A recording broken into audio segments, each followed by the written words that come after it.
আপনারা কিন্তু অনেকেই জানেন যে এই বছরের বন্যা 2026 সালে যে বন্যা হচ্ছে চট্টগ্রামবাসীর অবস্থা কিন্তু খুবই ভয়াবহ।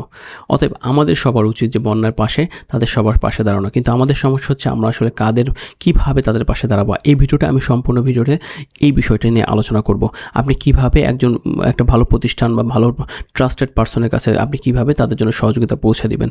আপনি দেশে এবং দেশের বাইরে যারা রয়েছেন, প্রবাসী ভাইরা রয়েছেন, আপনাদের বলবো আপনারা অবশ্যই কিন্তু ভিডিওটা একটু দেখতে পাবেন। সম্পূর্ণ ভিডিও দেখলে আমি আপনাকে ডিটেলসটা বলে দিচ্ছি। দেখেন, চট্টগ্রামের বন্যার অবস্থা খুবই ভয়াবহ। আমি যতটুকু দেখেছি সোশ্যাল মিডিয়ার মাধ্যমে সব কিছুর মধ্যে, আপনারাও দেখেছেন যে ঘরের চাল পর্যন্ত পানি উঠে গিয়েছে, সেখানে মানুষের কিন্তু খুবই দুর্দশা অবস্থা। সো বন্যা যদি 2-3 দিন যদি একই সাথে থাকে তখন কি হয়, খাবারের সংকট পড়ে, পানির সংকট পড়ে, সব কিছুর অবস্থা খারাপ হয়। এটা আমিও পড়তে পারি, আপনিও পড়তে পারেন, যে কেউ কিন্তু বিপদে পড়তে পারে ভাই। যদি এরকম অবস্থা হয় তাহলে তাদের কী হবে বলেন? তারা খাবার পাইতেছে না, 2-3 দিন না খেয়ে থাকবে, বাচ্চাদের অবস্থা আরও খারাপ হয়ে যাবে। তাই আপনার আমার সবার দায়িত্ব হচ্ছে তাদের পাশে দাঁড়ানো।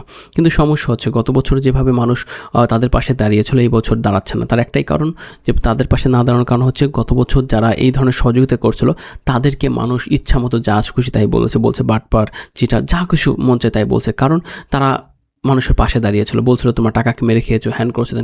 দেখেন তার রেজাল্ট এই বছর কেউ আগাইতেছে না। কারণ কী দরকার আছে ঘরের খেয়ে পরের মুখে দুর্নাম শোনার জন্য? এই কাজটাই হয়েছে। সো আপনারা যারা দেশের ভিতরে আছেন, দেশের বাইরে আছেন, তাদেরকে আমি বলে দেবো কোথায় কীভাবে আপনি একজন বিশ্বস্ত প্রতিষ্ঠানের কাছে আপনি টাকা দিবেন। আমি আপনাদের কাছে রিকোয়েস্ট করব, আপনারা জানেন যে আসোনা ফাউন্ডেশন আপনার জানার মতো সবচেয়ে বিশ্বস্ত প্রতিষ্ঠান বাংলাদেশের ভিতরে, যারা মানুষের পাশে দাঁড়ায়। যেখানে আহমদুল্লাহ হুজুর রয়েছে, সে কিন্তু খুবই একজন ইমানদার ব্যক্তি, আমি যতদূর জানি। হ্যাঁ, আমি জানি না তাদের আর কোনো কিছু আছে কিনা, এবং কিন্তু আমার যতদূর জানি আমি কোথাও কোনো দান করলে আমি তাদের মাধ্যমে দিয়ে তারা সুস্থভাবে বন্টন করে। তাই দেশের ভিতরে এবং দেশের বাইরে যারা রয়েছেন তাদেরকে আমি বলবো যে আপনারা আসোনা ফাউন্ডেশনের ফেসবুক পেজ বা ওয়েবসাইট বা যে ফেসবুক পেজেই গেলে কিন্তু পেয়ে যাবেন, আসোনা ফাউন্ডেশনের ভেরিফাইড পেজে যাবেন, সেখানে যে তাদের প্রসেসটা বলা রয়েছে। সো সেই প্রসেসে আপনি তাদেরকে ডোনেট করবেন।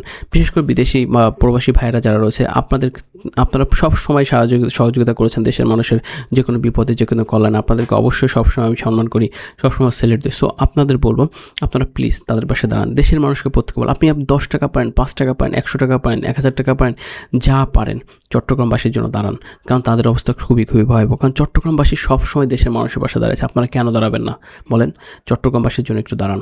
আসলে এটা তারাও তো আমাদের ভাই, তারা আমাদের বোন। সেখানে অসংখ্য বাচ্চা রয়েছে, অসংখ্য মানুষ রয়েছে, বৃদ্ধ মানুষ রয়েছে। তাদের পাশে না দাঁড়ালে কিন্তু খুবই খারাপ অবস্থা হয়ে যাবে। কারণ এই বন্যায় তাদের পাশে যদি না দাঁড়ান তাহলে কে দাঁড়াবে বলেন? আমি আপনাদেরকে রিকোয়েস্ট করবো আপনারা সবাই দাঁড়ান, এই ভাইদের পাশে দাঁড়ালে কী হবে জানেন? আজকে তারা বিপদে পড়েছে, কালকে তো আপনি বিপদে পড়তে পারি, তাই না? আজকে আপনি যদি কারোর জন্য কিছু করেন, আল্লাহ তাআলা আপনাকে কিন্তু আপনার বিপদে দেখবেন কোনো না কোনোভাবে কোনো একটা সহযোগিতা নিয়ে আসছে।